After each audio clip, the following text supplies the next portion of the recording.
샬롬. 감정시계 5번째. 송과체 명상은 첫째, 자세 바로 잡고 긴장 풀기. 바닥에 반과부좌로 책상 다리로 편히 앉는다. 의자에 앉을 경우 허리를 등받이에 기대지 않고 바르게 세운다. 눈을 감고 어깨와 목의 긴장을 툭 풀어낸다. 몸의 중심이 자연스럽게 아래로 가라앉는다. 두 번째, 고개를 도리도리 천천히 흔들기. 고개를 좌우로 도리도리 하듯 천천히 흔든다. 한 번 흔드는데 3초 정도 걸릴 만큼 느린 속도로 움직임 하나하나를 의식한다. 셋째, 움직임에 몸을 맡기기. 좌우로만 움직이던 고개를 상하나 원형으로 자유롭게 움직이도록 둔다. 일부러 방향을 바꾸려 하지 않고 흐름에 몸을 맡긴다. 목으로부터 움직임의 진동을 느낀다. 네 번째, 척추를 타고 내려오는 진동 느끼기. 목에서 시작된 진동이 척추를 따라 천천히 아래로 그리고 몸 전체로 퍼져나간다. 의식도 머리에서 목으로, 목에서 척추로, 척추에서 등과 골반, 다리 쪽으로 내려보낸다. 다섯 번째, 단전에서 호흡 마무리하기. 5분 정도 진동을 느낀 뒤 움직임을 멈춘다. 여운에 몸을 잠시 맡긴다. 흔들림이 스스로 사그라들게 둔다. 단전에 모인 진동과 의식에 집중하며 숨을 길게 내쉰다. 이 호흡을 3번 반복하며 마무리한다. 지침, 아침 햇살 아래에서 하면 효과가 배가 된다. 외부 리듬인 햇빛과 송과체의 내부 리듬이 공명하면 감정이 정리된다. 5장, 척추를 세운다는 것의 철학. 프랑스 철학자 장폴 사르트르는 인생이란과 D 사이에 있는 시라고 말했다. 인간의 삶은 선택의 연속이라는 의미다. 실제로 삶이 고달플 때 우리는 종종 혼잣말로 되묻는다. 내가 지금 여기까지 오게 된 건 도대체 어떤 선택들 때문이었을까? 이런 생각이 반복되는 걸 보면 우리가 스스로를 자유의지를 지닌 존재라고, 삶을 능동적으로 선택해온 존재라고 믿고 있는 셈이다. 하지만 정말 그럴까? 혹시 우리가 자유롭게 선택하고 있다고 여기는 그 순간에도 실제로는 자유의지 앞에 어떤 문지기가 지키고 있어 선택의 문을 먼저 열고 닫고 있는 건 아닐까? 의지가 작동하기도 전에 이미 선택의 문은 슬며시 닫혀있고 우리가 마주하게 되는 건 최선도 자선도 아닌 차뿐인 상황들이 아닐까? 그렇다면 우리는 선택의 주체가 아니라 그저 이름만 걸어놓은 바지 사장일지도 모른다. 내 삶을 내가 선택한다고 믿고 있지만 한 발 한 발 다 내가 내린 결정이었지만 그 모든 선택들이 모여 구성한 내 일상을 돌아보면 이건 분명히 내가 원했던 모습이 아니다. 내 인생이 선택의 결과라면 왜 그 조합이 이렇게 낯설고 실망스러울까? 가장 힘들었던 순간들을 떠올려보자. 분명 그때도 나는 최선을 다해 생각하고 선택했다. 그 선택 하나하나는 따지고 보면 그렇게 틀린 것도 아니었다. 그런데 시간이 지나 돌아보면 그 선택들이 쌓여 만들어낸 삶의 풍경은 전혀 예상하지 못한 모양새로 흘러왔다. 그때마다 하늘 한번 쳐다보고 다시 용기 내어 일어나 걷고 뛰어봐도 늘 뒤처지는 느낌을 떨칠 수 없었다.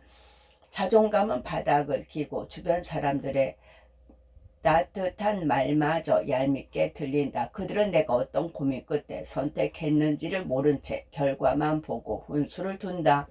이런 마음은 또 다른 고립으로 이어진다. 이들도 결국 날 이해 못하는구나 싶은 마음에 가까운 이들을 밀어내게 되고 어느새 인생에 믿을 사람 하나 없다는 절망에 빠진다. 그리고 악순환이 생긴다.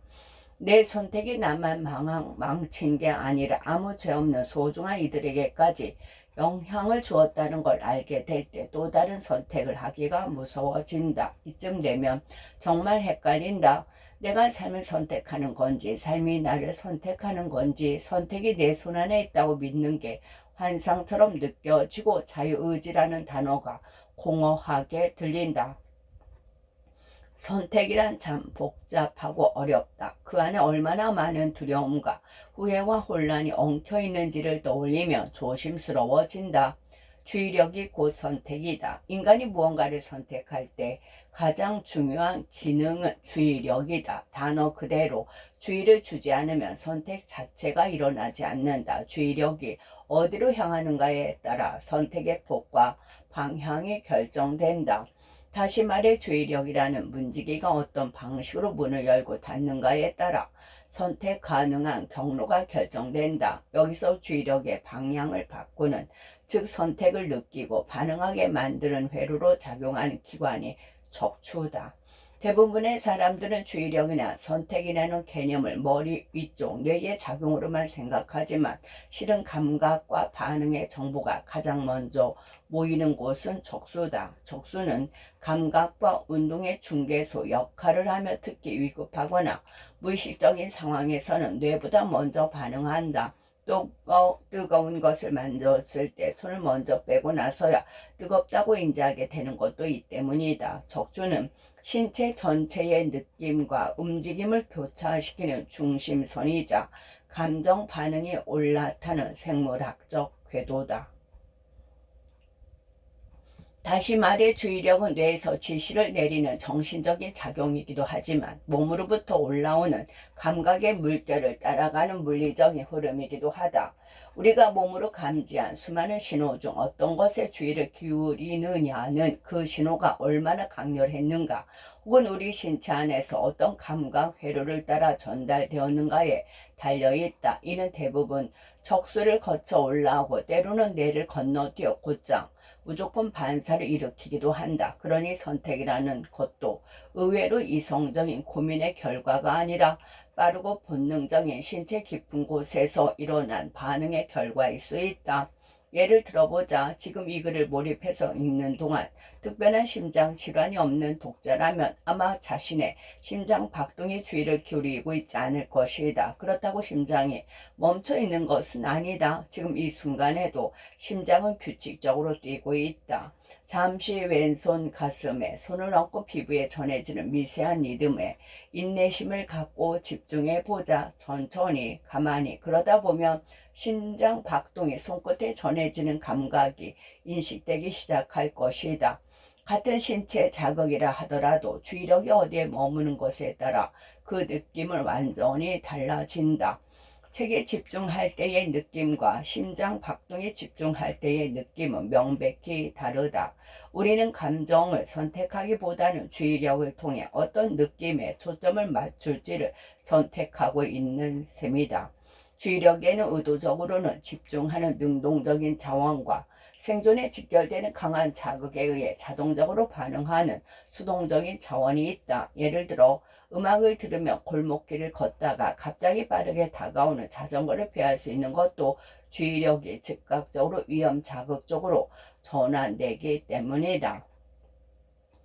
이때 우리는 주의를 기울이겠다고 결심한 적도 없고 의식적으로 집중한 것도 아니다. 그럼에도 생존 본능이 주의의 방향을 바꾸게 만든다. 감정이나 느낌은 고정된 실제가 아니라 내면의 수많은 신호들 중 주의력이 어떤 신호에 초점을 맞추는가에 따라 달라지는 결과물이라고 할 수 있다. 우리가 어떤 것을 느낀다고 말할 때 그 이면에는 수많은 신호 중에서 주의력이 어떤 하나를 골라낸 선택의 흔적이 있다. 그러니 주의력 없이는 선택도 감정도 자기 이해도 성립할 수 없다. 주의란 주관적이거나 객관적으로 인식되는 수많은 정보들 가운데 특정한 측면에 선택적으로 집중하고 동시에 나머지 자극들을 무시하는 인지적이자 행동적인 과정이다. 인지심리학에서 주의를 기울인다는 것은 단순한 집중 이상을 의미한다. 어떤 자극을 선택할 것인지, 그 자극에 얼마만큼 몰입할 수 있는지, 그 몰입이 얼마나 오래 지속될 수 있는지, 그리고 그 과정을 자의적으로 얼마나 조절할 수 있는지, 이 네 가지 요소가 복합적으로 상호작용하는 과정이다. 감정이 느낌으로 전환되는 경로는 내부 감각이라는 길을 따라 움직인다. 그리고 그 내부 감각의 길목에서 신호를 관리하는 존재가 바로 주의력이다. 감정과 느낌 사이에는 언제나 내부 감각과 주의력이 함께 작동하고 있는 것이다. 우리가 어떤 감정을 인식하고 느끼고 그에 반응하는 과정은 사실상 주의력이라는 문직의 개입 없이는 일어날 수 없는 일이다. 우리는 감정을 느끼지 않는다. 주의력은 자세와도 밀접하게 연결되어 있다. 우리가 어떤 신호에 주의를 기울이는가 하는 문제는 실제로는 지금 내 몸의 어떤 형상으로 존재하고 있는가와에 맞닿아 있다. 여기서 적추는 결정적인 역할을 한다. 적추는 단지 신경의 통로만이 아니라 주의가 머무는 물리적 틀이다. 자세가 움츠려들면 감각도 움츠러든다. 반대로 척추가 곧게 펴지고 시야가 넓어지면 주의력은 외부로 뻗어나가며 감각의 스펙트럼도 확장된다. 이는 생리적인 사실이다. 척추의 정렬은 감정 조절에 관여하는 자율신경계, 특히 위주신경의 활성도에 영향을 준다. 척추가 부정하면 교감신경계가 긴장 상태를 유지하고 이로 인해 불안, 위축, 짜증 같은 감정이 더 쉽게 유발된다. 반대로 등을 곧게 펴고 몸의 중심을 안정적으로 세우면 위주신경의 신호가 원활해지고 감정의 파고도 한결 부드러워진다. 요컨대 감정은 척추를 축으로 삼아 정렬된 신체적 리듬 속에서 더 잘 감지되고 더 다르게 구성된다. 감정 역시 그 중심을 따라 발현된다. 이때 주의력은 신체적 정렬에서 발생하는 감각적 초점이다. 우리가 어떤 감정에 머물 것인가 하는 문제는 결국 지금 내 자세가 어떤 감정을 허용하고 있느냐에 깊이 연결되어 있다. 우리는 매일 수많은 선택을 한다. 점심 메뉴 같은 사소한 선택부터 삶의 방향을 결정짓는 중대한 선택까지. 그런데 이 모든 선택이 정말 우리의 의지와 판단에 따라 이루어진 것일까? 심리학자들은 이에 회의적인 입장을 취한다. 특히 선택맹이라 불리는 현상은 우리가 내렸다고 믿는 결정조차 실제로는 그렇지 않을 수 있음을 보여준다. 2010년 스웨덴 룬트 대학교의 리스르 홀 교수 팀은 참가자들에게 2장의 여성 사진을 보여주고 더 마음에 드는 사진을 고르게 한 뒤 몰래 사진을 바꿔치기 하고 선택의 이유를 설명하게 했다. 놀랍게도 대부분의 참가자들은 자신이 선택하지 않은 사진 앞에서 그럴듯한 이유를 늘어놓았다. 눈빛이 친절해 보여서요 라며 확신에 차서 대답했다. 자기가 한 선택이 아니었음에도 선택을 정당화하고 있었다. 이 실험은 우리가 스스로 인식하지 못하는 방식으로 감정과 인지가 오작동한다는 사실을 명확히 보여준다. 선택은 종종 실체의 감정 흐름과 무관하게 사후에 만들어진 이야기로 보충된다. 흥미로운 건 이러한 선택맹이 인지의 오류가 아니라는 점이다. 그 기저에는 감정 정보의 흐릿함, 감정을 포착하는 주의력의 결함이 있다. 우리는 어떤 감정이 일었는지 파악하지 못한 채 결정을 내리고 그 결정을 합리적 판단인 양 설명한다. 감정의 맥락을 무시하고 내려진 선택은 결국 정체성의 흔들림으로 이어진다. 주의력은 감정을 인식하기 위한 자원이지만 왜곡되기 쉽다. 특히 현대인의 일상은 외부 자극이 넘쳐나는 환경으로 주의력을 산만하게 만든다. 누군가가 오늘 기분 어때요? 라고 물었을 때 우리는 자신의 진심을 들여다보기보다 적절한 사회적 답변을 찾는다.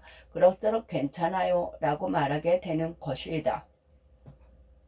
감정이 흐릿해지고 주의력은 다성에 젖는다. 자기도 모르게 표면적인 자극에 따라 선택하게 된다. 이 감정의 흐릿함은 마음의 문제이면서 몸의 문제이기도 하다. 감정은 본디 몸에서 시작되는 신호다.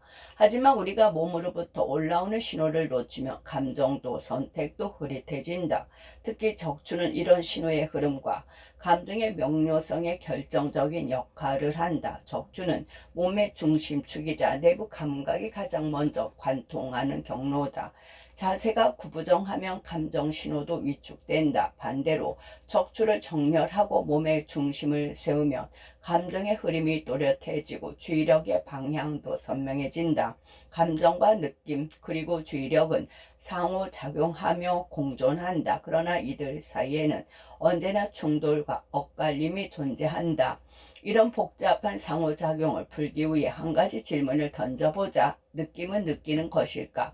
느껴지는 것일까? 대부분의 사람들은 직관적으로 느끼는 것이라 대답하겠지만 실제로 감정은 종종 의지와 무관하게 다가온다. 감정은 나를 경유해 들어오지만 내 자체가 내가 선택한 것은 아니다. 그런 점에서 감정은 오히려 느껴지는 것에 가깝다. 그 차이를 제대로 인식하지 못하면 우리는 모든 감정을 내 판단과 선택의 결과라고 착각하게 된다. 주의력이 감정 신호를 정확히 포착하고 선별하고 있다고 믿는 순간 선택맹이 문턱에 들어선다.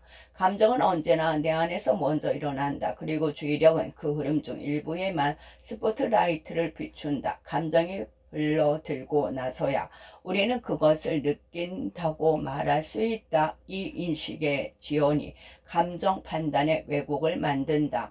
척추는 정신과 같이 무너진다.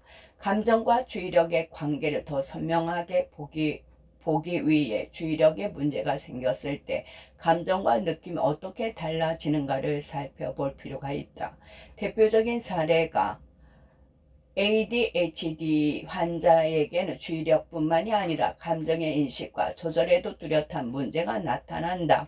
ADHD 환자들은 감정을 세밀하게 표현하기 어려워하고 감정이 격하게 분출되거나 급격히 고조되며 타인의 정서적 신호에 과도하게 반응하거나 무감각해지기도 한다. 이처럼 주의력은 감정의 통로이자 조절자로 작동한다. 그런데 ADHD 환자에게 발생하는 주의력 문제는 선택보다 억제 행위와 관련되어 있다. 주의력이란 수많은 감각 자극 중에서 선택할 것을 골라내는 동시에 그 외의 자극은 억제하거나 무시하는 기능이다.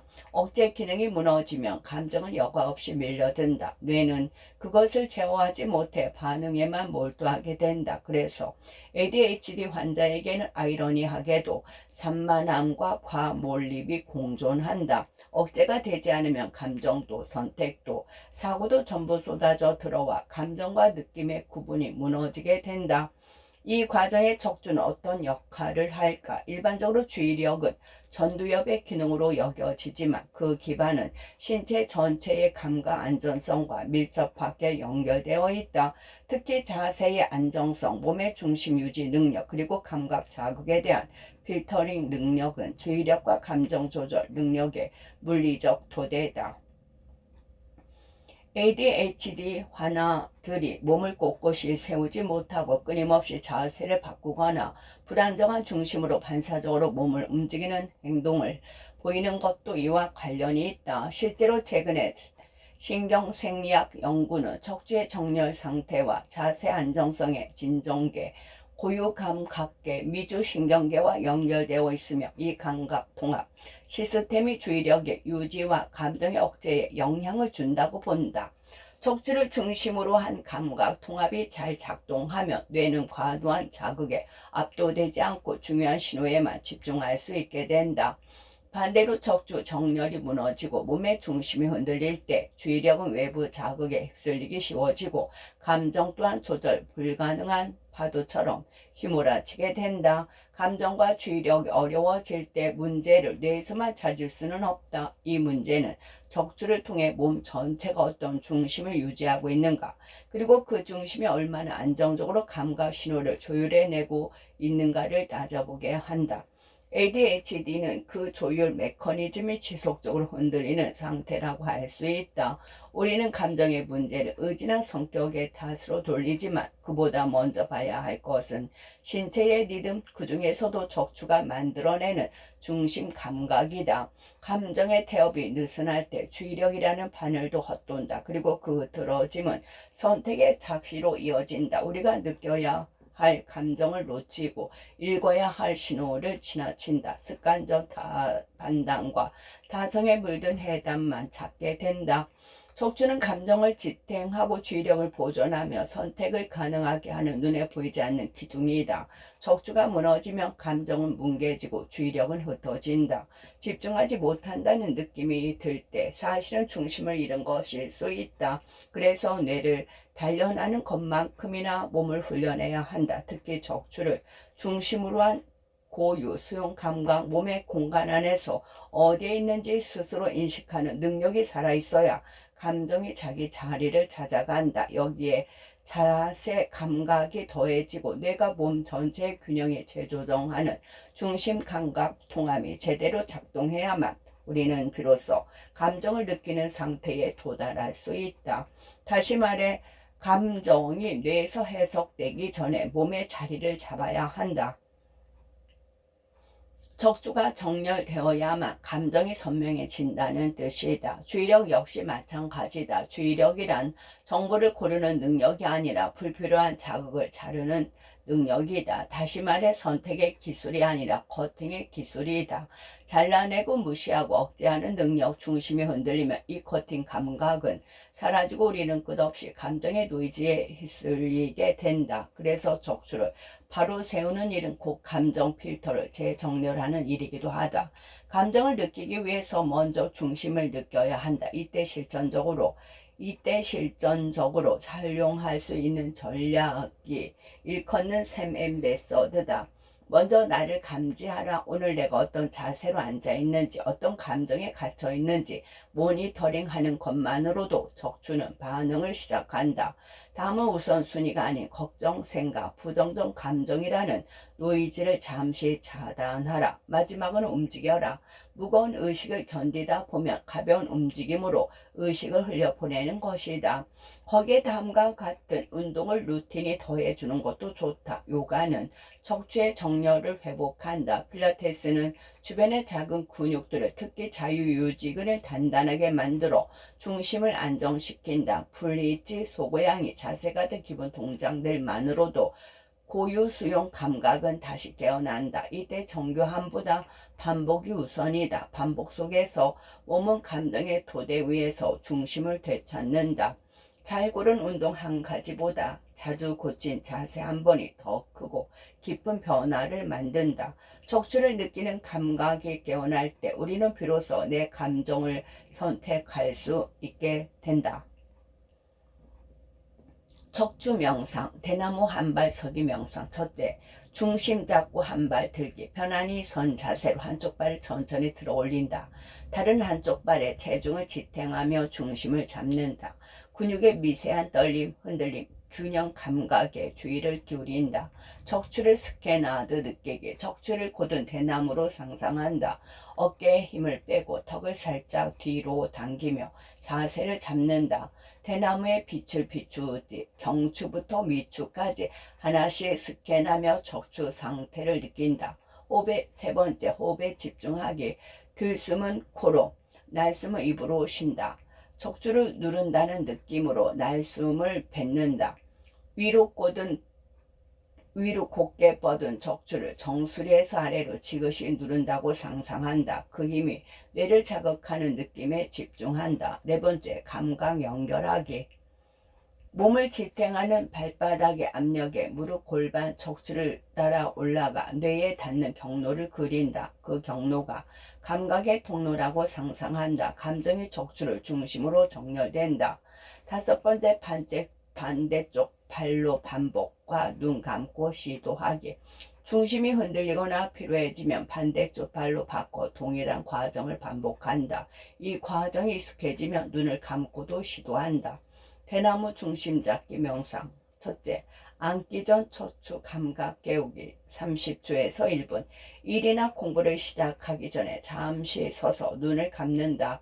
어깨는 힘을 빼고 턱은 가볍게 당기며 아랫배엔 살짝 긴장감을 유지한다.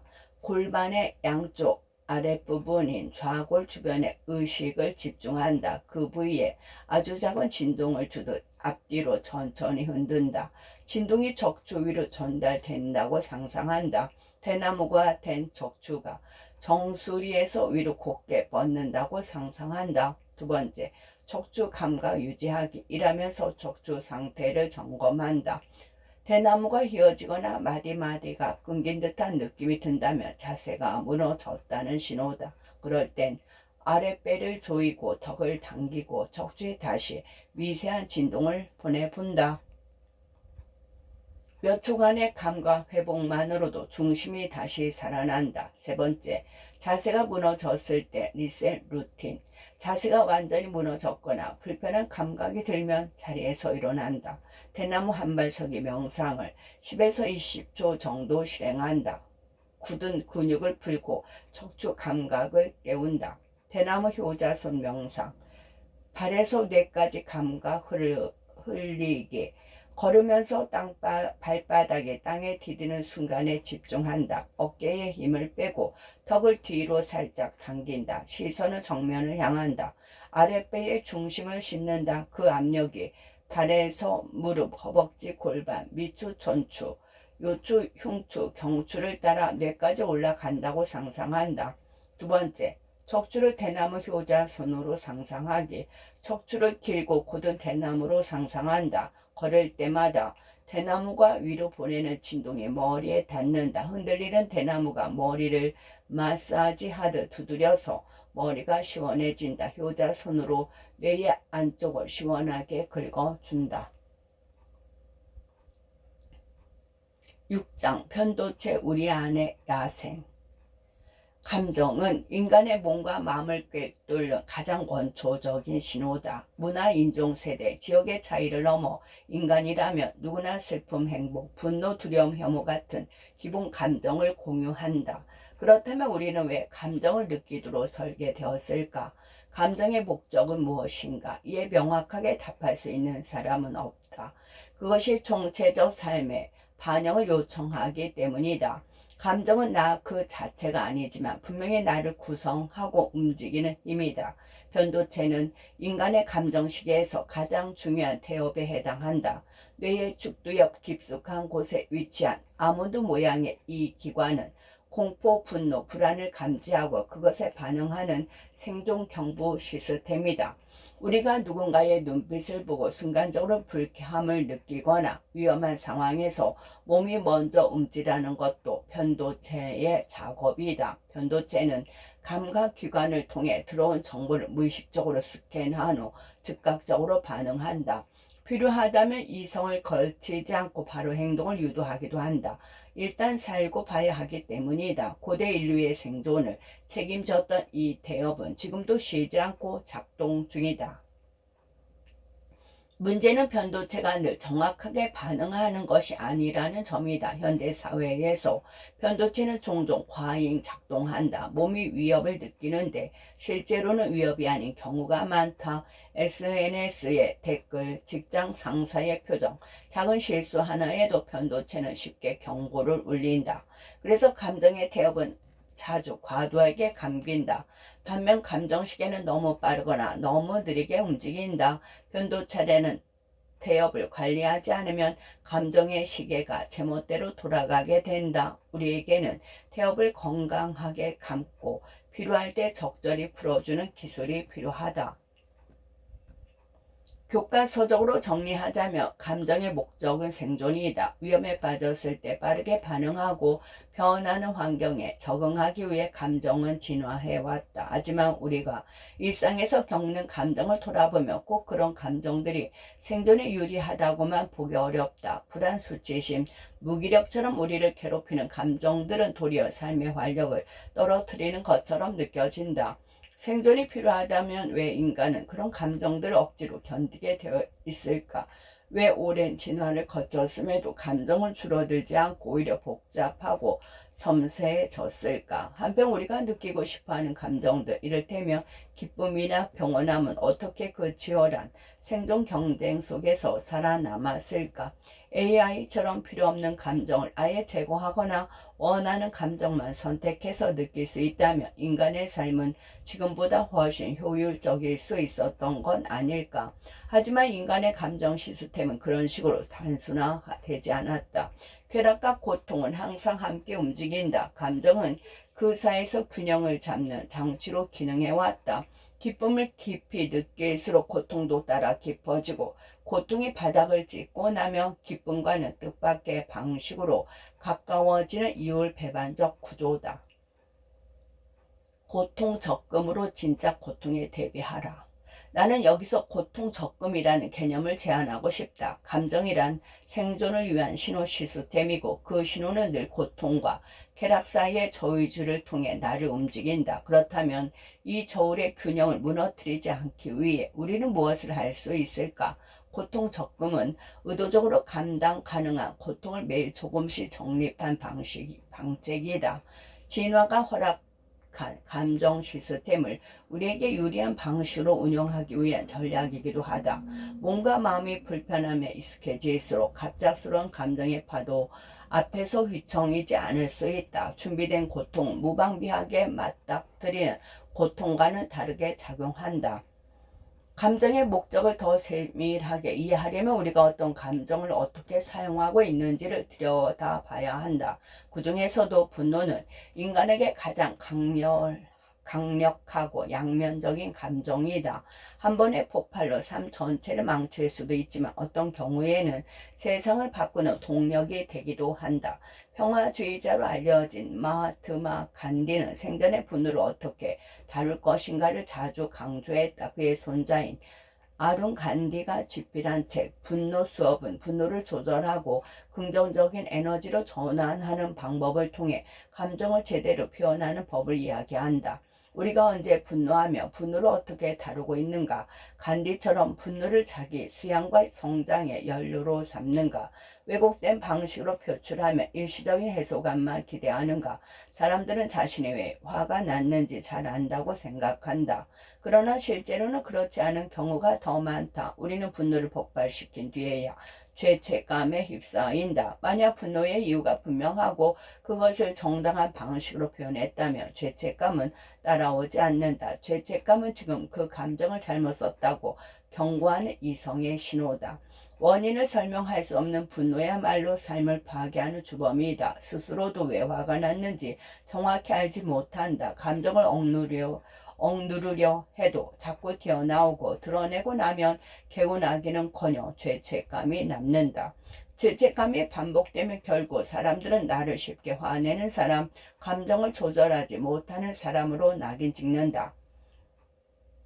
여기서 변도체는 또 다른 방식으로 개입한다. 변도체는 위협을 감지하고 보고를 보내는 역할을 하지만 한번 과열되면 스스로를 멈추지 못한다. 변도체는 반복해서 신호를 증폭시킨다. 이미 충분히 분노를 표현했는데도 여전히 속에서 불쑥불쑥 화가 올라온다. 이 기관은 상황이 종료되었다는 신호를 잘 받지 못한다. 그래서 싸움이 끝나도 몸은 계속 긴장하고 대화가 끝났는데도 머릿속에서는 수십 번씩 그 장면을 반복 재생한다. 이는 변도체의 정서 루핑 때문이다.